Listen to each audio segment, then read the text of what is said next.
Les 5 principales raisons pour lesquelles vous ne perdez pas de poids malgré le fait que vous faites un rééquilibrage alimentaire. Alors avant tout, je t'invite à cliquer sur le bouton s'abonner afin de ne louper aucune vidéo sur cette nouvelle chaîne YouTube qui va te permettre de booster ta perte de poids. La seule façon de perdre du poids est d'être en déficit calorique, c'est-à-dire de dépenser plus de calories que vous allez en consommer. Et pour ce faire, le mieux est de travailler sur son alimentation via un rééquilibrage alimentaire qui va vous permettre de rééquilibrer votre alimentation en consommant 85 à 90% des calories totales sous forme d'aliments sains et 10 à 15% des calories restantes sous forme d'aliments plaisir pour une perte de poids réaliste et durable. Mais malgré tous les efforts que l'on peut y mettre, il arrive parfois que l'on ne perde pas un seul gramme. Ou même pire, qu'après avoir perdu X kilos, notre perte de poids stagne et que l'on n'arrive plus à perdre un seul kilo. Mais pas de panique, cela arrive plusieurs fois à mes élèves et souvent, c'est en traitant les causes à l'origine de cela que le problème va être résolu. Et je vais donc dans cette vidéo vous donner des conseils afin de lancer ou de relancer votre perte de poids via les 5 raisons principales pour lesquelles vous ne perdez pas de poids malgré le fait que vous faites un rééquilibrage alimentaire.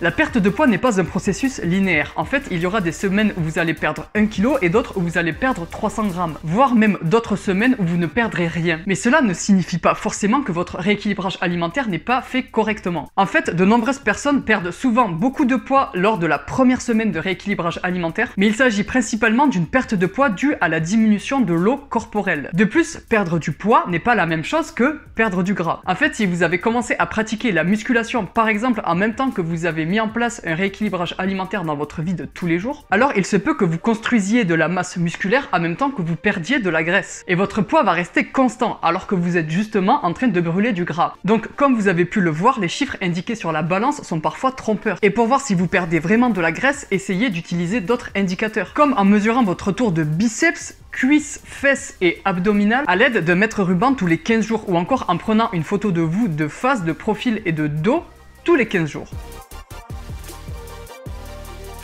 Alors que les choses soient bien claires, les glucides sont nécessaires à votre corps pour qu'ils fonctionnent correctement et je ne vous conseille pas de totalement les supprimer de votre alimentation, mais de seulement en diminuer la quantité. En fait, certaines personnes sont plus sensibles aux glucides que d'autres et si vous suivez un rééquilibrage alimentaire et que votre poids commence à plafonner, alors il est peut-être judicieux de réduire votre consommation en glucides de 20, 30 ou encore 40 grammes par jour, tout en ayant des apports corrects à côté, bien sûr, en fibres, graisses insaturées, et protéines. De plus, peut-être que de façon générale, vous consommez encore trop de calories pour perdre du poids. Donc ce que je vous conseille de faire est de réduire votre apport en calories journalier de moins de 200 kcal sur une semaine, puis de se peser et de voir si cela a débloqué ou a lancé votre perte de poids. Et si ce n'est pas le cas, de réduire encore vos apports journaliers de 200 kcal pendant la semaine suivante, puis de se peser et ainsi de suite.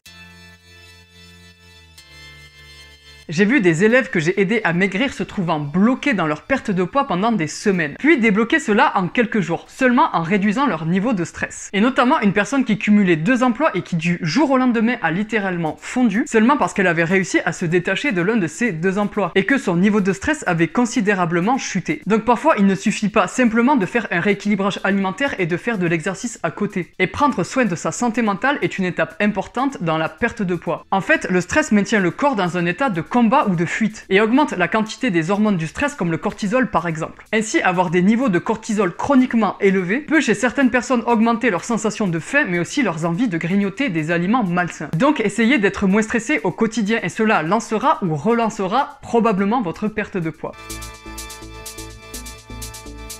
De nombreux dérèglements hormonaux peuvent empêcher une prise ou une perte de poids, et notamment des problèmes d'hypothyroïdie. Donc si vous soupçonnez un tel dérèglement dont les symptômes principaux vont être une fatigue plus ou moins intense à la fois physique et intellectuelle, des difficultés de concentration et une perte de mémoire, de la somnolence, une hypothermie avec frilosité, de la bradycardie, c'est-à-dire un rythme cardiaque plus lent, des constipations, une prise de poids malgré une perte d'appétit, ou encore des règles irrégulières ou une perte de libido, alors consultez votre médecin généraliste.